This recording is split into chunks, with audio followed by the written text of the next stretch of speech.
The types of stories we consume says a lot about who we are and what we value. It also affects how we view the rest of the world and what we think of other people. And this has wide ranging implications in the classroom as well. So, in my book about student created multimedia research projects, I give students a lot of flexibility and freedom and responsibility for the types of projects they create.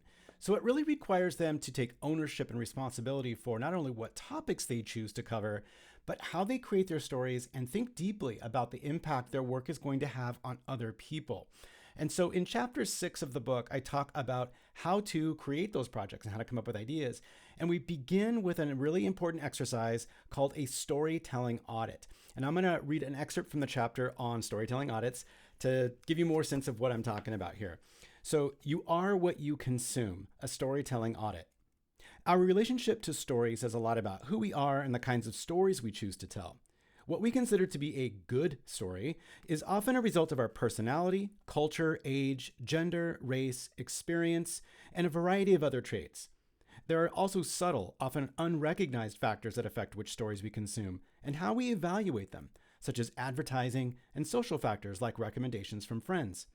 Helping students become aware of the types of stories they currently consume enables them to recognize personal tastes and find biases that might later affect their decisions about which stories they should choose to tell and which people and information they include in their projects. Have students keep track of their stories of all kinds, what they consume, either actively, like when they choose to watch a YouTube video, or passively, like watching ads and seeing stuff in the background. So this asks students to record and think deeply about these kinds of questions. What kinds of stories do you typically like or keep coming back to? And which ones do you avoid? What stories do you have access to? And why is that? Who or what is a gatekeeper controlling the stories that you experience? What might limit your ability to experience certain kinds of stories like language, time zones, age, technology, cost, vision or hearing abilities, neurodivergence, etc.